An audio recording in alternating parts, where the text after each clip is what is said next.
کہتے ہیں جی کہ آدمی اسلام کے قانون کے مطابق اپنی بیوی سے کتنا دور رہ سکتا ہے، یعنی کتنا عرصہ دور رہ سکتا ہے۔ میرا بھائی اس میں یاد رکھو کہ سیدنا امیر المومنین عمر بن الخطاب رضی اللہ تعالی عنہ نے یہ مسئلہ اپنی بیٹی سے بی بی حفصہ سے، جو زوجہ محمد مصطفیٰ ہیں، امہات المومنین ہیں، ان سے پوچھا۔ کیوں؟ شریعت میں تو کوئی شرم نہیں ہوتی نا۔ تو آپ نے فرمایا کہ میری بیٹی بی بی حفصہ سے کہ ایک عورت اپنے خامند سے کتنا عرصہ دور رہ کے مطمئن رہ سکتی ہے؟ تو بیٹی نے فرمایا کہ عمر عجیب بات ہے، تم نے قرآن نہیں پڑھا؟ حضرت عمر کہتے ہیں میں حیران ہو گیا، میں نے کہا بی بی کیا بات ہے؟ انہوں نے کہا قرآن میں اگر کوئی بندہ مر جائے تو کتنا عدت ہے؟ انہوں نے کہا عدت ہے 4 مہینے 10 دن۔ فرمایا تو پھر اتنی مدت اللہ دور رکھنا چاہتا ہے نا کہ عدت کے بعد دوسری شادی کرے ہو، ورنہ تو کیا ضرورت تھی 4 مہینے کی؟ لیکن حضرت عمر نے پھر صحابہ سے مشورہ کرنے کے بعد، اسی کو کہتے ہیں نا اجبا، فیصلہ کیا تھا اور اپنے تمام گورنر کو چٹھی بھیج دی تھی کہ بھی کوئی مجاہد جو ہے اس کو 6 مہینے سے زیادہ سرحد پہ نہ رکھو، واپس بھیجو گھر، اس کے بدلے میں اور آدمی منگوا لو تاکہ وہ اپنی بیوی کے حقوق بھی آ کے ادا کرے۔ تو شرعاً تو مسئلہ یہی لکھا ہے فقہا نے کہ 6 مہینے سے زیادہ دور نہ رہے۔ اب بعض فقہا یہ کہتے ہیں کہ بھئی حالات پر بھی ہے۔ کیا معنی؟ مثلا بعض عورتیں ایسی ہوتی ہیں جو 1 ہفتہ بھی خامن کے بغیر نہیں گزار سکتی، تباہے ہیں نا جی، بعض میں حدت ہے، بعض میں گرمی ہے۔ اچھا بعض میں برودت ہوتی ہے، اس کو 6 مہینے خیال ہی نہیں آتا جب تک خامن نہ بلائے۔ خامن بلا رہے تو بیوی ہے بیچاری، لیکن خود اس کو جذبات نہیں ہوتے، اس کے اندر طبعاً برودت۔ تو بعض فقہا فرماتے ہیں ایک تو اس خیال کو بھی آدمی دیکھے کہ بھی میری بیوی کی کیفیت کیا ہے، دوسرا وہ یہ بھی خیال کرے کہ میں جہاں جا رہا ہوں تو کیا میں نے اپنی بیوی کے نان، نفقہ، خرچہ، عزت، پردہ، ہر چیز کا انتظام کر دیا ہے کہ میرے بغیر اس کو کوئی تکلیف نہیں ہوگی؟ تو کہتے ہیں کہ پھر آپس میں اتفاق سے وہ کوئی فیصلہ کر لے بھی میں 2 سال کے لیے جا رہا ہوں باہر، صبر کرو تاکہ کچھ بچوں کے لیے کما کے لے آئیں، ہمارا بھی کوئی مستقبل بن جائے، اور وہ بھی راضی ہے، لیکن شرط یہ ہے کہ وہ محفوظ بھی ہو۔ یہ نہیں ہے کہ آپ ادھر آئیں تو آپ کا بھائی بھی ماشاءاللہ قبضہ کر لے۔ آج کل تو حالات یہی ہوتے ہیں نا ماشاءاللہ، خامد نہ ہو دیور جو ہے۔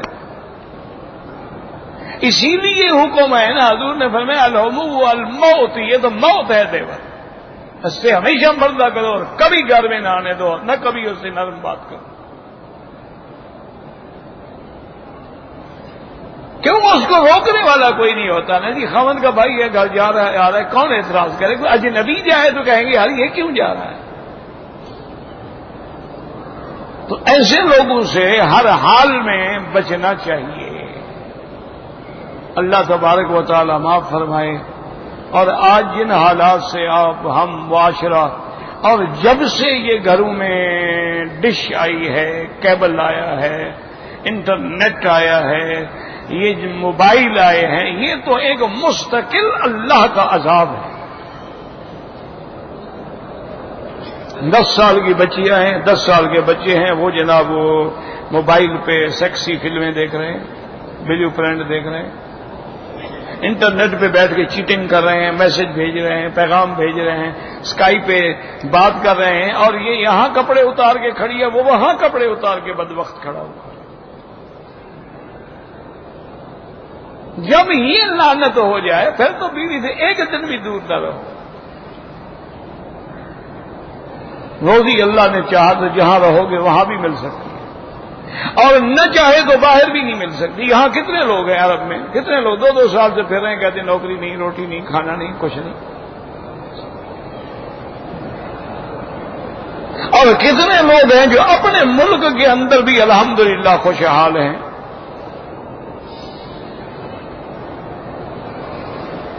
میرا ایک غریب دوست تھا،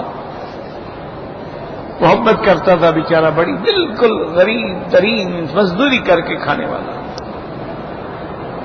میں کراچی آیا تو وہ مجھے ملا، میں نے کہا بھائی کیا کر رہے ہو آج کل؟ کہتے ہیں جی کیا کرنا ہے، بس کبھی اسٹیشن پہ چلا جاتا ہوں، کبھی بندرگاہ پہ چلا جاتا ہوں، بس وہ سامان اٹھا لیا، کسی کی بوری اٹھا لی، کسی کا کچھ کر لیا، اس طرح روزی کمانی ہے، کیا کریں؟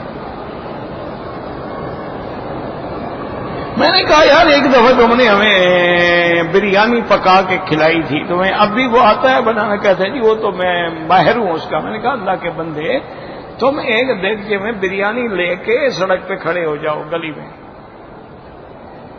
وہ بیچو۔ یہ کیا مزدوریاں کر رہے ہو؟ تم تو بہترین کوک ہو اللہ کے بندے، بہت اچھا کھانا پکانے والے ہو۔ کہنے لگا جی اتنے پیسے من گئے، اتنے تو میں بھی تمہیں دے دیتا ہوں۔ کتنا بھی ایک دیگچے پکانے کے لیے اس زمانے میں تو 100 روپیہ بھی بہت ہوتا تھا۔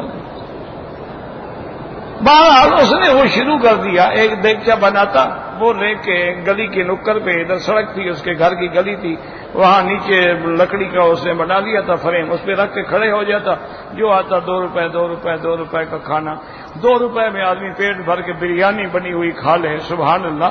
وہ تو جناب رش بڑھنے لگا، پھر اس کے 2 تھیلے ہو گئے، پھر 4 ہو گئے، پھر اس کے بعد جناب اس نے دکان کرائے پہ لے لیا۔ پھر میں نے اس سے بتایا کہ انہوں نے کہا جی آج کل تو اللہ کا بدل ہے، میرے 3 ہوٹل چل رہے ہیں، میں تو سیٹ ہوں۔